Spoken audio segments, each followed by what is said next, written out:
طاہر القادری کہہ رہے ہیں کہ شیعہ علماء جھوٹ بولتے ہیں، شیعہ ذاکرین جھوٹ بولتے ہیں، شیعہ علماء اور ذاکرین منبر پہ بیٹھ کے جھوٹی روایتیں سناتے ہیں، لوگوں کو رلاتے ہیں، کوئی بی بی پہ ظلم نہیں ہوا۔ ہم نے 40 سنی عالموں کی کتابیں کھول کھول کے دکھائیں، سوشل میڈیا پر 32 منٹ کا کلپ ہمارا موجود ہے، جا کے سرچ کر لیجئے، ان بچوں کو نظر آ جائے گا۔ مجھے 1 سال گزر گیا ہے، انہی ایام میں پچھلے سال ہم نے وہ دلائل دیے تھے، اب تک کوئی جواب نہیں دے پایا۔ جواب دو ہمیں کہ تمہاری کتابیں نہیں ہیں تو کس کی کتابیں ہیں؟ ایک کتاب میں تو یہ لکھا ہے کہ اِنَّا قَدْ رَفَضَ فُلَانٌ، وہاں نام لکھا ہے، میں نام نہیں لے رہا، اِنَّا قَدْ رَفَضَ فُلَانٌ بَطْنَ فاطمہ حَتَّى اِسْقَطَتْ مُحْسِنَا، فلاں نے سیدہ پہ لات ماری۔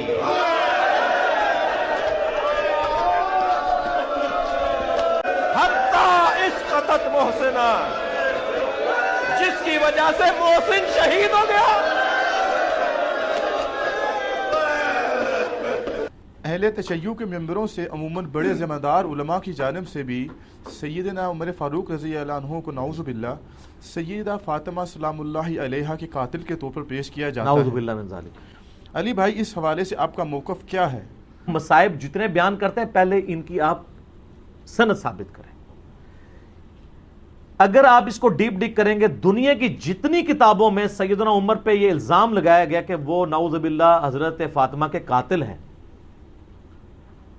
اس کی اصل ایک ہی سند ہے، ایک ہی کتاب ہے جس سے ساروں نے لی ہوئی ہے، اور وہ کتاب ہے سلیم بن قیس ہلالی کی۔ اردو میں ہم سلیم بولتے ہیں، یہ لفظ سلیم ہے عربی میں۔ یہ کہتے ہیں حضرت علی کے اصحاب میں سے تھا، تابعی تھا، ان کے ساتھیوں میں سے تھا۔ جب حجاج ابن یوسف نے شیعان علی کے اوپر ظلم کیے تو یہ چھپ کے ابان بن ابی عیاش کے گھر میں اس نے پناہ لی، پوری زندگی اس کے ساتھ رہا۔ مرتے مرتے یہ کتاب اس کے حوالے کی اور کہا کہ میں تو جا رہا ہوں، تو یہ کتاب امانت ہے تیرے پاس، امت تک پہنچانی ہے۔ اس کے بعد ابان بن ابی عیاش اس کتاب سے روایتیں بیان کرتا تھا۔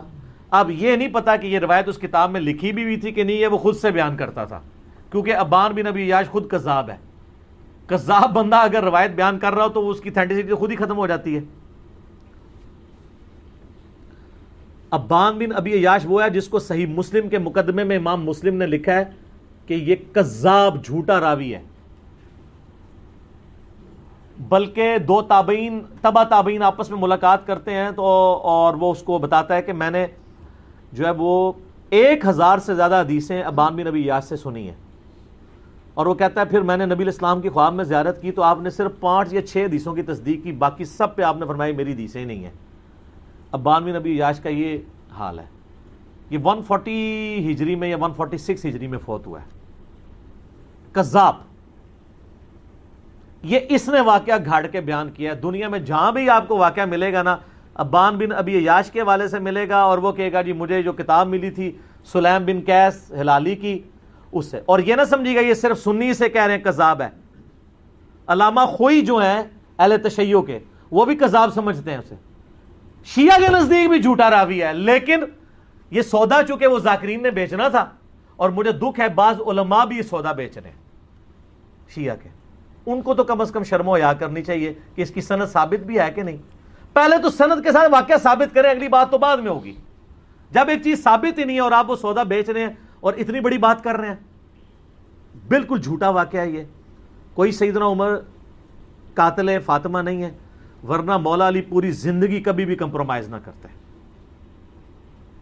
مولا علی کو یہ حدیث نہیں پتا تھی، بخاری و مسلم دونوں میں حدیث ہے، فاطمہ میرے جگر کا ٹکڑا ہے، جس نے فاطمہ کو تکلیف دی اس نے مجھے تکلیف دی، اور جس نے فاطمہ کو قتل کیا ہو مولا علی اس کے ساتھ ہوں، اور اپنی بچی کا رشتہ ام کلثوم کا اس کو دے دیں۔ اور یہ وہ چیز ہے جو شیعہ کی کتابوں میں موجود ہے۔ وہ تعویل کرتے ہیں کہ جی وہ زبردستی لیا تھا، انکاری کوئی نہیں ہے۔ ذاکرین انکاری ہو جائے، ذاکرین تو ہے ہی جاہل ہے نا، ان کے پاس تو علم ہے ہی نہیں ہے۔ حضرت عمر چاہتے تھے میری اہل بیت کے ساتھ نسبت کام آئے مجھے قیامت الدین، تو حضرت علی سے ان کی بچی کا رشتہ مانگا، تو اس طرح ہوتا۔ پھر حضرت علی رضی اللہ تعالیٰ عنہ چیف جسٹس کا عہدہ قبول کرتے حضرت عمر کے دور کے اندر، کہ تو میرے بیوی کا قاتل ہے تو ہاں میں تیرا عہدہ قبول کرتا ہوں۔ اور ناج البلاغہ سے میں نے خطبہ بتایا جنگ قادسیہ میں جانے سے روکا ہی مولا علی نے ہے کہ عمر اگر تو مارا گیا تو پیچھے ہمارا ستیہ ناس ہو جائے گا. ان کی جان کو قیمتی سمجھتے ہوتے, اپنے بیوی کی قاتل, اور بیوی نہیں صرف, جنتی عورتوں کی سردار. بخاری مسلم میں حدیث ہے میری بیٹی فاطمہ جنتی عورتوں کی سردار ہے, اور ترمذی میں آگے الفاظ ہیں حسن و حسین جنتی نوجوانوں کے سردار ہیں. تو ہم تو مولا علی کے ساتھ کھڑے ہیں بھی علیہ السلام. وہ شیخین کے ساتھ رہے, خلفائے ثلاثہ کے ساتھ رہے. میرا یوٹیوب پہ کلپ ہے خلفائے ثلاثہ کی شان مولا علی کی زبانی ناج البلاغہ سے, سنی کتابوں سے نہیں, شیعہ کی ناج البلاغہ سے. لاکھوں لوگوں نے دیکھا ہے, ایچ ڈی کیمرے میں نے سارے خطبات دکھائے ہیں. یہ بالکل جھوٹ ہے کہ وہ نعوذ باللہ سیدہ فاطمہ کے قاتل تھے, اور کہتے ہیں دروازہ پھینک دیا. اللہ کے بندو, دروازے تو اس ٹائم ویسے ہی کوئی نہیں تھے. ہاں میں قرآن سے ثابت کرتا ہوں, قرآن میں آیا جب کسی کے گھر جاؤ تو اجازت لو. اعلیٰ ہونا چاہیے تھا دروازہ کھٹکھٹاؤ, کیونکہ اگلے زمانوں میں ابھی بھی گاؤں ایریا میں آپ چلے جائیں تو صرف پردے لٹکے ہوتے ہیں, باہر سے صرف آواز لگاتے ہیں میں اندر آ سکتا ہوں, عورتیں پردہ کر لیں چلے جاتے. اسی لیے تو مسلم شریف میں حدیث آتی ہے نا کہ نبی علیہ السلام کی چارپائی کے نیچے وہ ایک کتے کا پلہ چلا گیا تھا تو حضرت جبرائیل اندر ہی نہیں آئے تھے. تو وہ سگے مدینہ کیسے پہنچ گیا اندر؟ صرف پردہ ہوتا تھا. تو دروازہ کو نہیں گرایا, وہ پردے ہی ہوتے تھے, دروازہ وغیرہ کو نہیں گرایا. یہ بالکل جعلی بات ہے, جھوٹی بات ہے, اور یہ فٹ نہیں بیٹھتی ہے.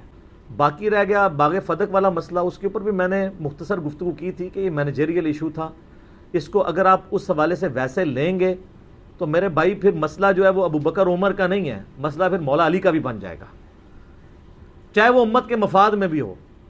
لیکن مسئلہ بہت بڑا ہے نا, کیونکہ آپ علیہ السلام فرما رہے ہیں جس نے فاطمہ کو تکلیف دی اس نے مجھے تکلیف دی. رسول اللہ کو تکلیف دینے کا معاملہ کہاں تک جاتا ہے؟ چلے الٹیمیٹلی آپ کی بات مان لی کہ انہوں نے امت کے مفاد میں کیا, تو آپ کو امت کا مفاد عزیز نہیں ہے کہ آپ بکواس کرنے بند کر دیں, قیامت کے دن کے لیے چھوڑ دیں. جب مولا علی خاموش ہو گئے اس مسئلے میں تو آپ کیوں اپنی زبانوں سے اس طرح کی باتیں کرتے ہیں؟ تو بات کہاں سے کہاں چلی. مولا علی ابو بکر کے ساتھ بھی رہے, عمر کے ساتھ بھی رہے, عثمان کے ساتھ بھی رہے, رضی اللہ عنہم اجمعین وعلیہم السلام اجمعین. لہٰذا اگر یہ سیدنا عمر قاتل فاطمہ ہوتے نعوذ باللہ من ذالک تو ایسا معاملہ نہ ہوتا. جھوٹ نہ بولا جائے, مصائب کو چسکا لے کے بیان کرنا بغیر سند کے, اور اس میں بالکل علم کی پرواہ نہ کرنا اور جذبات کے ساتھ کھیلنا لوگوں کے, یہ بالکل علمی